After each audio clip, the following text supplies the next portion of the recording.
ways for this to work is to first understand that he does not want you anymore. The relationship is over.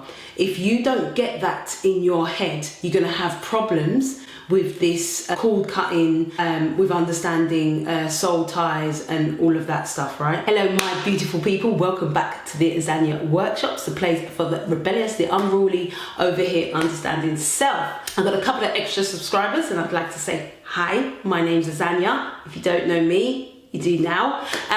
You can follow me at AzaniaLove_ for when I'm not on here, and be sure to hit that subscribe. In this video, I'm going to talk you through the process that I took to let go, to cut cords with my exes. And so if you're somebody who is struggling to let go, has issues whereby you're calling them back in physically, you really want to ring them, but you don't really, you're overlooking that the relationship was actually way more shit than it was, then stay tuned. So one of my first realizations when it came to wanting to cut cords, cut ties with this relationship is I have more control over the thoughts that float into my mind about this relationship. You could be going about your normal day and the relationship and all its goodness and all that it was keeps on attacking you, keeps on floating into your awareness. And then what happens is you get stuck on and what did happen and how it didn't turn out right and how you put in so much and how there were so many nice times that we had. Why is it that this relationship is over? And that is about you carrying the thought through when it comes into your mind. Now, if you have the awareness that you can actually stop the thoughts that are coming into your mind, it's more than likely that you can now control the thoughts that come into your mind, how you feel about this situation, and thus cut the emotional tie that you still have to this situation. And so to reiterate, the first thing is to be aware of the relationship is done. The second thing is you have more control over the thoughts that float into your head. Now I know there's this duality thing whereby if you have kind of cut ties, cut thoughts and whatever else, and then the person's still floating into your head, it's more of a stronger, don't know the word, understanding, pull or whatever that they might be thinking about you, and their thought form is now attacking you. But whatever, we're not going to deal with that today. We're going to deal with what you actually have control over. And so for me, the thing to control were the thoughts floating into my head. I realised I didn't want them, I didn't want the situation, either how it ended, or just the thoughts of me fantasizing about the good parts to come into my mind. I was just like, I don't want this anymore. It's non-beneficial to me. It doesn't, it's not working for me. It's not here now. So it's really waking up to the fact that I don't want these thoughts in my mind anymore. And that's probably the third thing. So how did I go about stopping the relentless thoughts coming into my mind, and even at times considering calling the person, or me then having the thoughts and then energetically bringing them back so they called me? Grab your notebooks and your pen. The first thing, why I believe it keeps on coming back into your reality, your thoughts, is because I didn't have closure on that relationship. Like I wasn't able to close it down in the way where everything feels nicely packed and neat. And so because of that, kept on floating up because I wasn't able to say what I needed to say. He actually ghosted. Oh, well, one ghosted and one I just allowed to hanker around for just too long.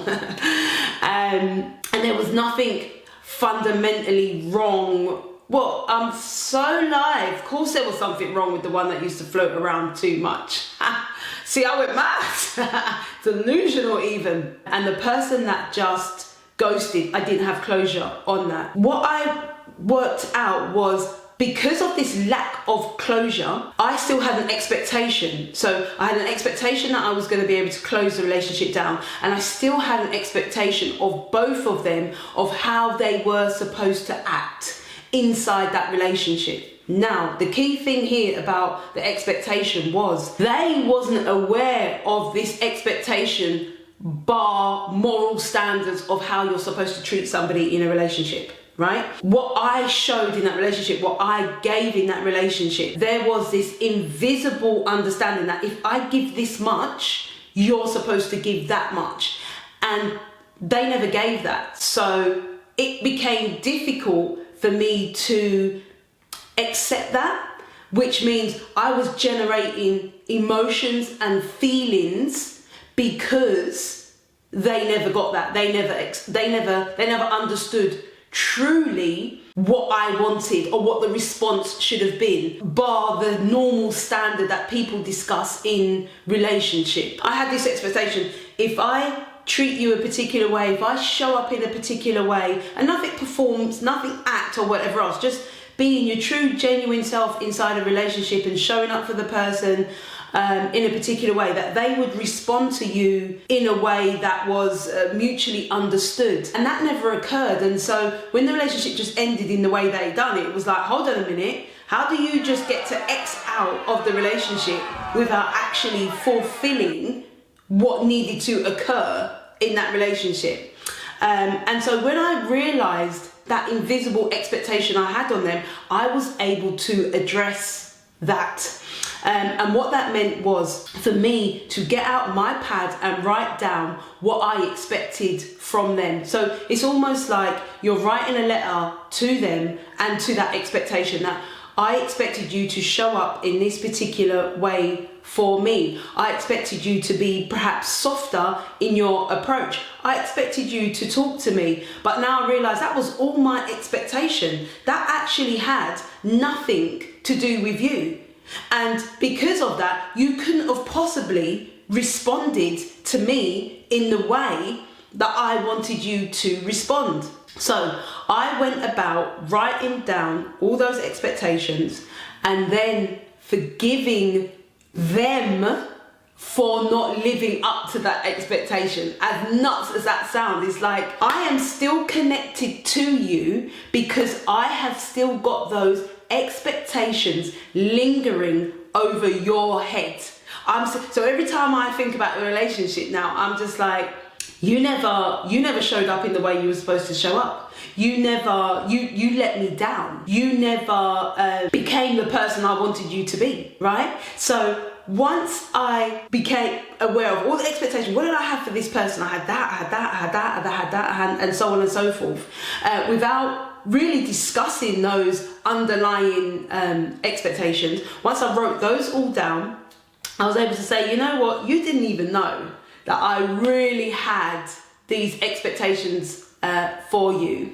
I was then able to forgive them for not living up to the standard that I wanted. And I know that might be challenging, but before you go, no, I told them A, B, C, and D. I don't believe we actually tell them absolutely everything. Yeah, be like micromanaging your relationship. You was right. I do this. No, you're supposed to do this. I do this. No, we don't actually do that in relationship. We give like clear expectations, non-verbally, about how you're supposed to treat me. Like if you respect yourself and how you go about, they'll just end up respecting you in a particular way. You don't go, look, I'm respecting myself in this way, so now you're going to respect. No, we don't. We give so many non-verbal cues and expect the other person to understand that. So once you've written it down, once you've forgiven them, you then forgive yourself. You then forgive yourself for not being aware of what you wanted, of not saying what you wanted. You then say, in a way that feels comfortable to your being,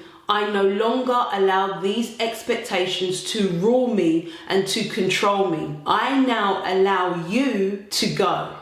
I let you go and visualize cutting the tie with that person.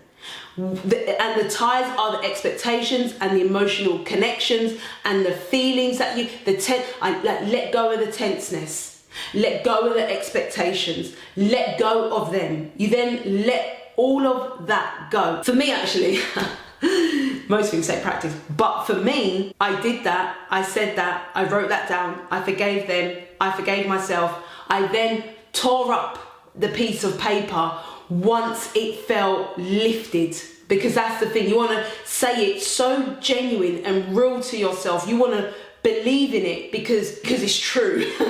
You want to believe it is true, and you will feel it throughout your body, and you will feel them leaving. That tie, that connection that you had to the person, you will feel it leaving. Even when you think about this relationship, how close you were, how real it felt, how you don't have these connections in life. You don't get these connections in life all the time, even if it was one of those ones. Once you let it go, because sometimes what you find is you don't want to let it go because it felt so good. Once you let that go, once you go, you know, I don't want to keep feeling this, I don't want to keep experiencing this. Once you genuinely let that go, oh my God, I hope I'm not talking with anything crossy. Once you genuinely let that go, it will genuinely leave. And the constant thought that keeps on floating inside your head will leave. Once you've done that ritual, like call it a ritual, if you want to burn it after that, if you want to have a bath after that, anything to do with letting it go, letting it float out of your reality, that will solidify the thought, the process, is what will take you from a place of feeling out of control, unable to control your thoughts, control the situation, control them floating in, pulling them back in to your reality in physicality. Once you've done that process and let it go, you will find, worst way, that the amount of time that they float into your head, it will be way less. It will be way less. And then you'll literally be able to flick it out. When the thought comes in, you're literally able to flick it out of your reality. So I want you to try that. Like, actually go and do it. Don't be like rolling your eyes or whatever else, because I think within the eye roll, within the yeah, it's not going to work. If this is something that is occurring to you and you're bringing them back into your reality, you're starting back up the relationship and it's breaking back up again and it's causing you all of this upset, it's probably the reason of you not really saying to yourself, I don't want this anymore, and accepting that this relationship is done. So go and try that, and then come back and tell me how that worked out for you. If you want to get hold of me quicker, go over to Instagram, follow me at Azania _, and message me and tell me how that went. In the meantime, leave a comment and tell me what other part you might need to work on below this video, and then we can talk about that. Hit the subscribe, hit the notification bell, and I will see you in the next video.